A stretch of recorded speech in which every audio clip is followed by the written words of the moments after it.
예수님 당시 예루살렘에는요, 많은 병자들이 모여 있는 곳이 있었습니다. 그곳은 어디냐면 예루살렘 성 양문 곁에 있는 한 연못입니다. 예루살렘 성에 문이 여러 개가 있는데 그 중에 한 문의 이름이 양문이에요. 양, sheep, gate. sheep, 양, 매 하는 양. 저 어제 양고기 먹었는데 맛있었어요. 그 양, 문. 그러니까 양문은 뭐예요? 양이 드나드는 문이다라고 하는 것을 우리가 알 수 있죠. 그러니까 예루살렘 성을 출입하는 문들 중에 하나님께 제사 드릴 때 바치는 사용하는 희생제물 양들을 데리고 들어가는 문이다 해서 양문이라고 불리어집니다. 그 양문 곁에 연못이 하나 있는데 그 연못의 이름이 무엇입니까? 베데스다입니다. 이 베데스다 연못에는 오래전부터 전해 내려오는 전설 같은 이야기, 신화 같은 이야기가 있어요. 그게 뭐냐면 이 베데스다 연못이 가끔 이 물이 움직인답니다. 물이 이렇게 떨리면서 진동하면서 물이 움직인대요. 바로 그렇게 연못의 물이 움직일 때 제일 먼저 그 연못물에 들어가는 사람은 어떤 병이든지 다 고침을 받는다라고 하는 전설, 신화가 내려오고 있어요. 자, 여기서 그러면 이 베데스다 연못이 왜 가끔가다 이렇게 물이 움직일까요? 당시 사람들은 이렇게 생각했습니다. 어떻게 생각하냐면 당시 사람들은 이렇게 생각했습니다라고 가로로 표시해서 우리에게 친절하게 알려주고 있어요. 성경 3절 끝에 보면 물의 움직임을 기다리더니 물 앞자에 가로 하나 있죠. 4절 끝에 낮게 되밀어라 하면서 그 뒤에 또 가로가 있죠. 그 3절 끝에 가로와 4절 끝에 가로 사이에 있는 내용이 당시 사람들이 베데스다 연못의 물이 움직이는 것은 이런 이유로 움직이는 건다라고 생각을 했다라는 것을 가로로 표시를 해준 거예요. 가로로 표시해서 이것은 진리다, 진리가 아니다. 진리는 아니에요. 당시 사람들이 이렇게 생각했다라는 거예요. 자, 그러면 들여다보니까 당시 사람들은 베데스다 연못의 물이 왜 움직인다? 4절 보니 이는 천사가 가끔 못에 내려와 물을 움직이게 하는데. 베데스다 연못의 물이 왜 움직인다? 천사가 내려와서 연못을 한번 휙 휘저는다라고 생각을 했다라는 것입니다. 자, 그런데 베데스다 연못의 물이 왜 가끔 움직이는가? 또 다른 해석이 하나 있어요. 그 해석은 뭐냐면 역사적으로 고고학적으로 확인된 사실인데 어떤 게 확인됐느냐면 베데스다 연못은 하나가 아니라 두 개예요. 자, 베데스다 연못은 하나가 아니라 몇 개라고요? 두 개. 두 개 연못이 이렇게 가까이 붙어 있어요. 그리고 이 두 개 연못, 그래서 쌍둥이 연못이라고도 하는데 이 두 개의 연못이 가까이 붙어 있으면서 이 연못이 서로 연결되어 있어요. 그래서 한쪽 연못의 물이 다른 쪽 연못의 물로 흘러 들어갈 때 수압차로 인하여 물이 어떻게 된다? 움직이게 된다라고 하는 해석이 또 하나 있습니다. 여러분은 천사가 와서 휙 휘저었다라고 그게 맞는 것 같다라고 생각이 드세요? 아니면 두 개의 연못이 있는데 한쪽 연못에 물이 흘러가면서 수압차로 물이 움직였다라고 생각하세요? 여러분이 뭐 어느 것을 선택하든 상관이 없습니다. 진리의 문제가 아니니까. 자 그렇다면 여러분 여기서 연못에 물이 움직이게 된 원인이 무엇이든 물이 움직였을 때 그때를 한번 생각해 보십시다. 자, 베데스다 연못의 물이 잔잔하고 있는데 어느 날 어느 순간 물이 탁 움직였어요. 자, 그 연못의 물이 움직인 것을 맨 처음 본 사람이 어떻게 했을까요? 물이 움직입니다! 라고 큰 소리로 소리쳤다. O, X.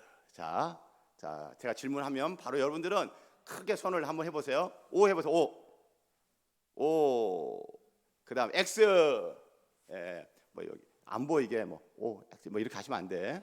자, 질문을 하면 여러분들은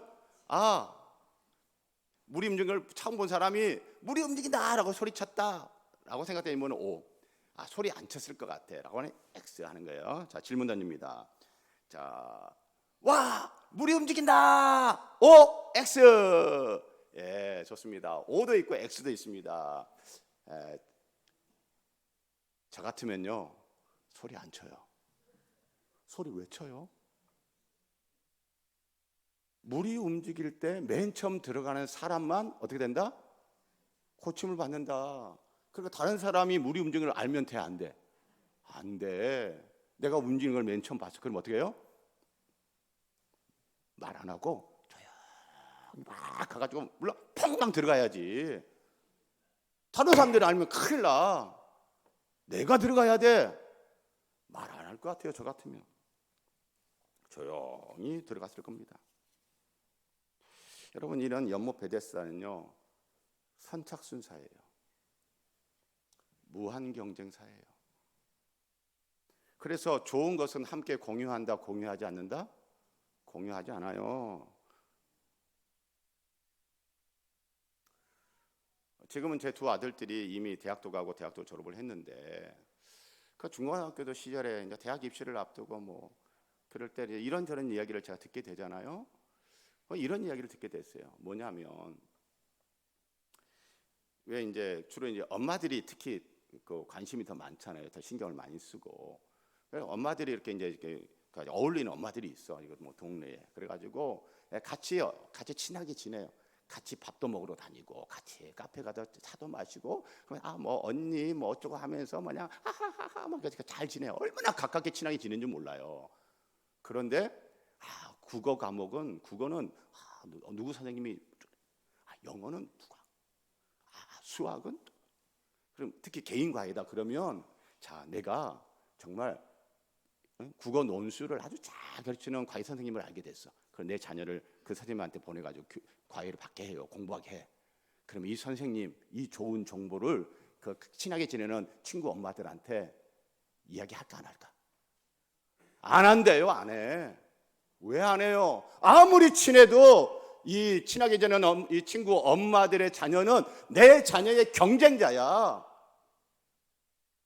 좋은 거 절대 같이 공유 안 해요. 내 자식만 잘 공부하고 내 자식만 성적 잘 나와가지고 내 자식이 좋은 대학 가야 돼. 알리지 않아요. 공유하지 않아요. 좋은 것은 나만 알고 나만 누리는 거예요. 베데스다 연못이 바로 그런 것이에요. 자, 그러면 이런 상황을 한번 또 생각해 보세요. 연못의 물이 움직일 때 동시에 여러 사람이 그것을 봤다. 그러면 여러분, 어떤 상황이 연출될까요? 여러분, 오픈런 아시죠? 백화점 영업 시작하기 전에 이미 줄 쫙 서 있어, 사람들, 손님들이. 그래가지고 백화점 영업을 시작한다고 백화점 문을 여는 순간 어떻게 돼요? 그 소비자들이 매장으로 막 달려가서 자기가 사고 싶은 그 물건을 딱 잡아야 돼. 오픈런. 여러분, 저는 그 상황이 이렇게 그려지더라고요.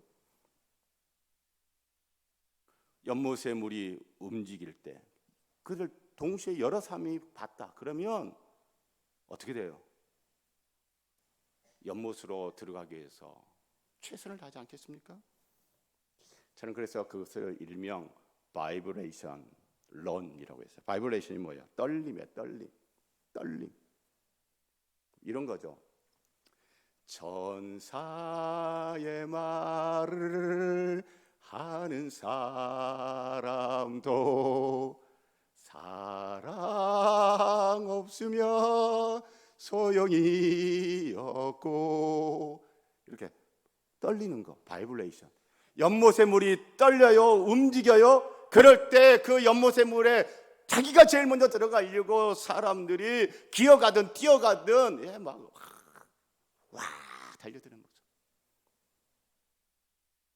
그런데 그 상황 속에서 나보다 앞에 가는 사람이 있어. 그러면 어떻게 해요? 앞에 가는 그 사람의 머리끄댕이를 잡아서 낚아채가지고 잡아뜨리는 거예요. 나보다 앞에 가는 사람이 있으면 어떻게 해요? 그 사람의 어깨를 잡아서 잡아당겨 낚아채서 넘어뜨리는 거예요. 내 옆에 같이 달려가는 사람이 있으면 어떻게 해요? 그 사람의 발 걸어가지고 넘어뜨려가지고 내가 가야 되는 거예요. 넘어져 엎어져 있는 사람이 있으면 어떻게 해요? 그냥 뒷밟고 가는 거예요. 난장판이 버려요. 난장판이라는 게 뭔가요? 여러 사람이 뒤엉켜서 함부로 막 떠들거나 덤벼도 막 뒤죽박죽이 되는 것을 난장판. 베데스다 연못이 바로 그런 난장판이 되는 겁니다.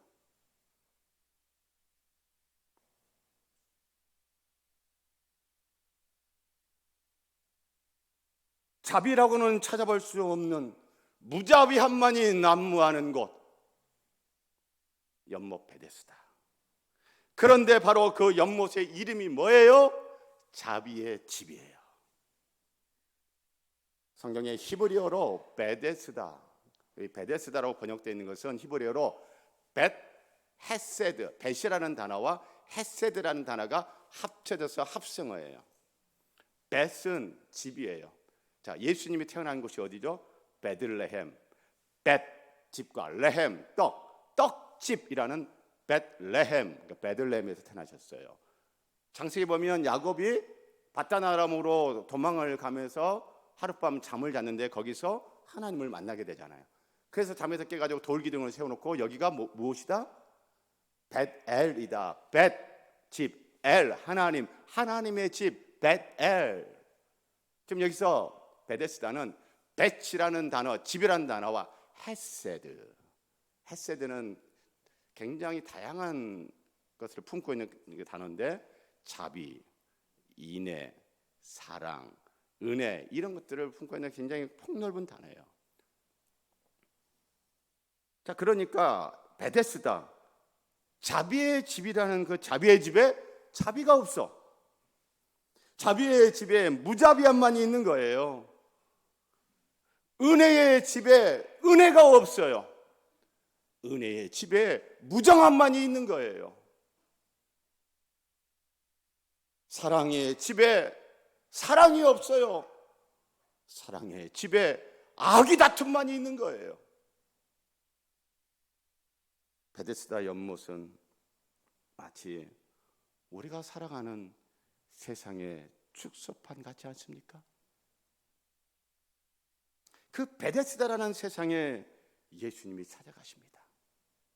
그리고 그 연못 주변에 있는 그 많은 병자들을 둘러보시다가 한 병자를 주목하십니다. 그 사람은 38년 된 병자. 예수님이 그 38년 동안 질병으로 고통당하고 있는 그 병자에게 질문을 하십니다. 6절 끝에 보니 내가 낫고자 하느냐. 자, 여러분이 38년 된 병자라고 생각을 해보시고 제가 예수님 역할을 해볼게요.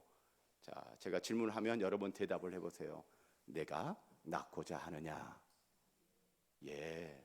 어떤 분은 예, 어떤 분은 아니요라고 답을 할 수도 있어요.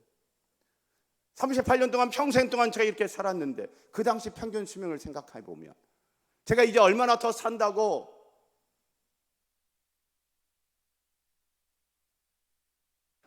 제가 평생 동안 이 병 고치고 싶었는데요 평생 못 고쳤어요. 이건 안 되는 거예요. 당신이 뭔데 내 병 고칠 수 있어요?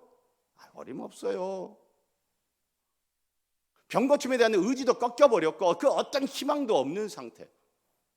그래서 아니요라고 할 수도 있는 거예요. 내가 낫고자 하느냐라는 예수님의 질문에 예 또는 아니요 답변하면 되는 거 아니에요?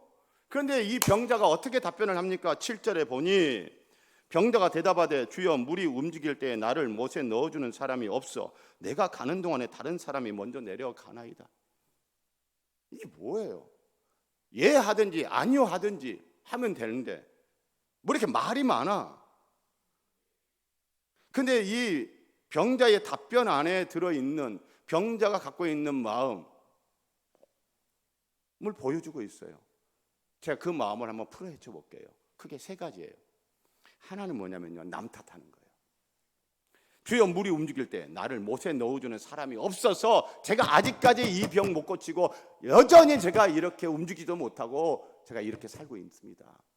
누가 나를 도와줬다면 제가 이렇게 안 살 텐데, 누구 때문에 제가 이렇게 힘든 거예요. 그때 누군가가 나에게 조금만 돈 빌려줬으면 제가 이렇게 안 살 건데, 그때 그 누군가가 나에게 도움을 안 줘서 제가 이 모양 이 꼴로 사는 거예요. 나의 고통은 너 때문이야. 나의 아픔과 슬픔은 너 때문이야. 나의 실패는 너 때문이야. 남 탓하는 사람. 베데스다 연못가에 38년 된 병자. 남 탓. 또 하나는 절망이에요.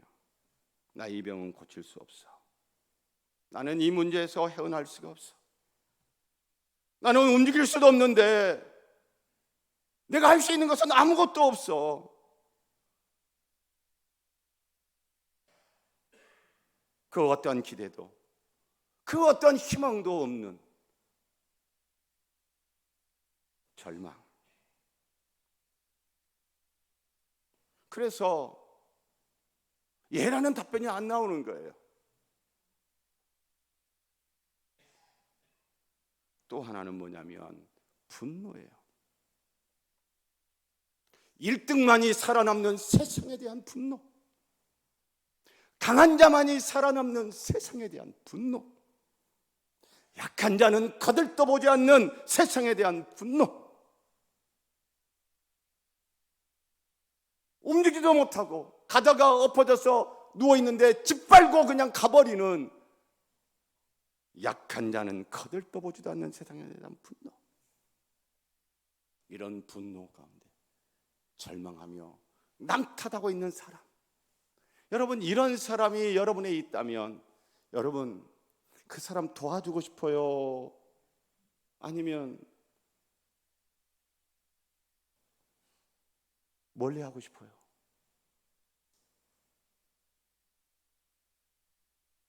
도와주고 싶은 마음이 있다가도 분노와 절망 가운데 남 탓만 하면, 도와주고 싶은 마음이 있다가도 어때요?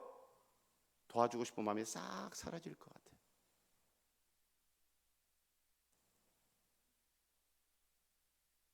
그런데 이렇게 분노와 절망 가운데 남 탓하는 이 사람에게 예수님이 어떻게 하십니까?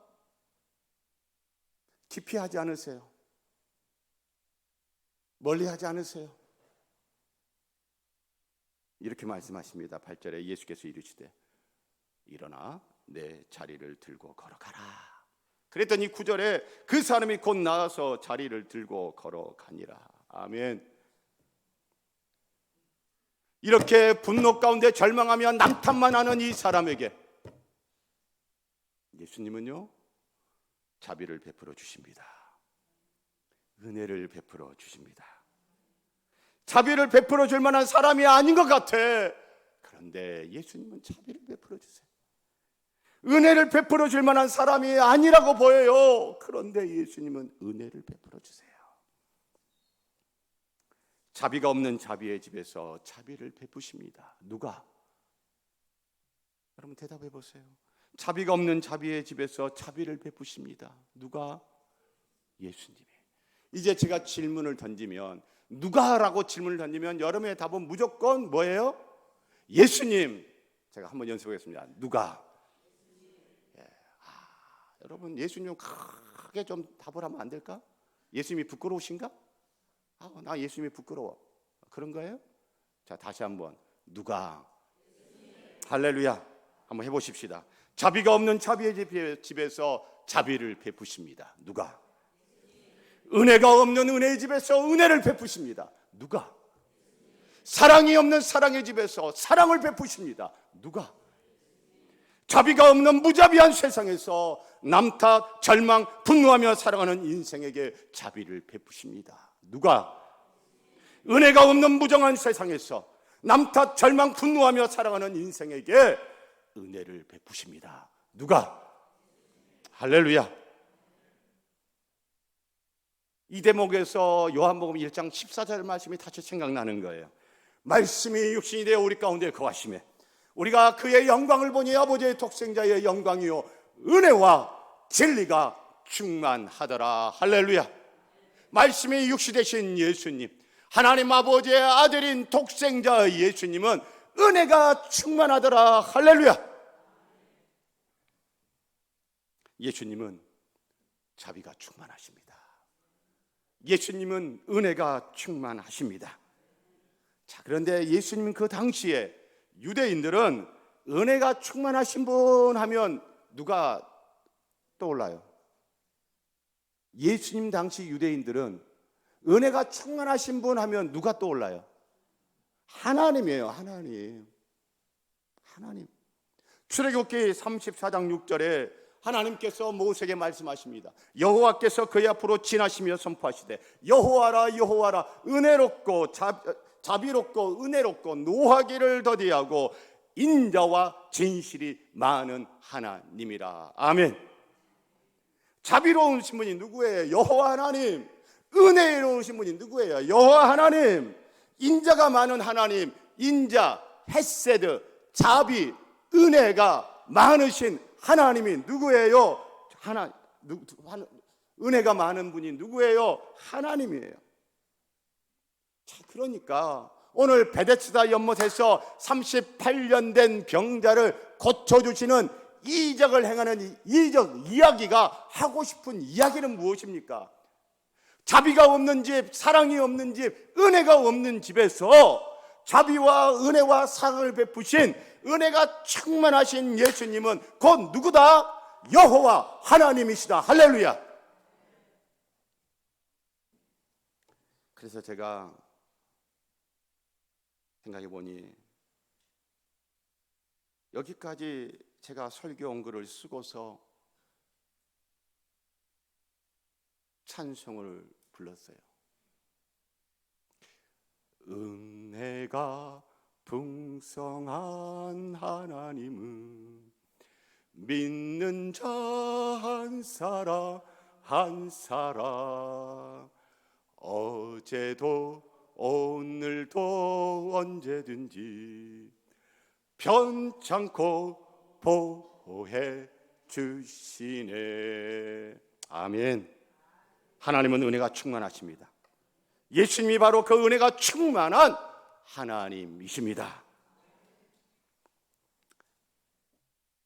사랑하는 성도 여러분, 베데스다 연못에 38년 된 병자를 찾아오시고 주목하시고 은혜 받을 만한 인간이 아니고 자비를 베풀 만한 인간이 아니고 사랑 받을 만한 인간이 아닌데 그런 사람에게 자비를 베풀고 사랑을 베풀고 은혜를 베푸시는 이 예수님, 나의 오늘 또 은혜가 충만한 예수님 덕분이었구나.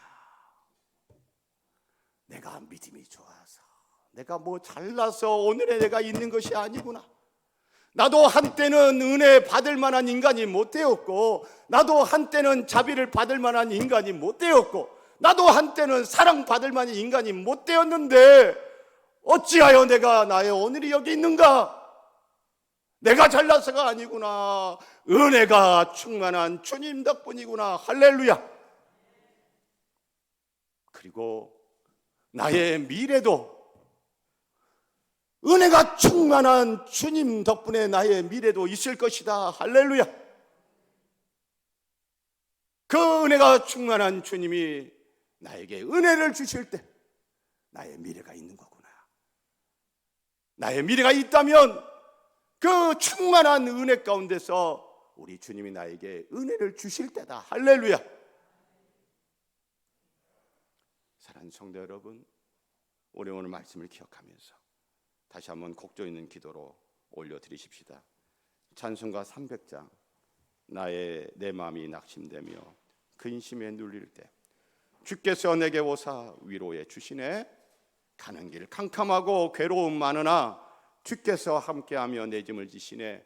그 은혜가 내게 촉하네. 그 은혜가 촉하네. 이 괴로운 세상 지날 때 그 은혜가 촉하네. 할렐루야.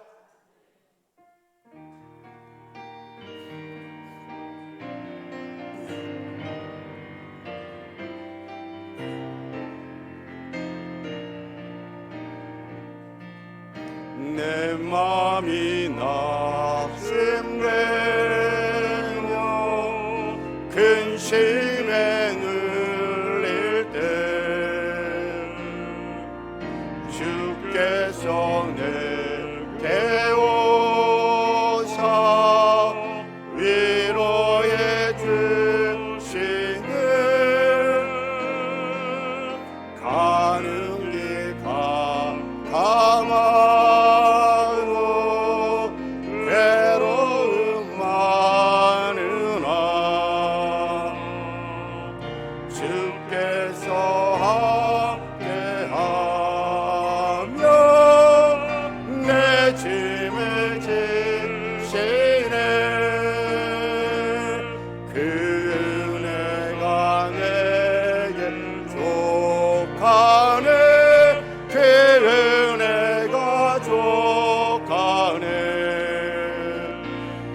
친구 날 버릴 때 주께서 속삭이며 새 희망 주시네. 싸움이 맹렬하여 두려워 떨 때에 승리의 왕이 되신 주의 음성 들리네. 그 은혜가 내게 족하네. 그 은혜가 족하네. 이 괴로운 세상 지날 때 그 은혜가 족하네. 범민이 가득 차고 눈물이 흐를 때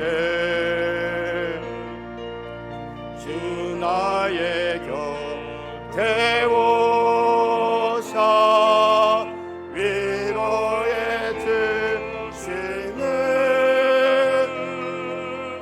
환난이 닥쳐와서 어려움 당할 때 주님의 능력 입어 원수를 이기네. 그 은혜가 내게 족하네. 그 은혜가 족하네. 이 괴로운 세상 지날 때 그 은혜가 족하네.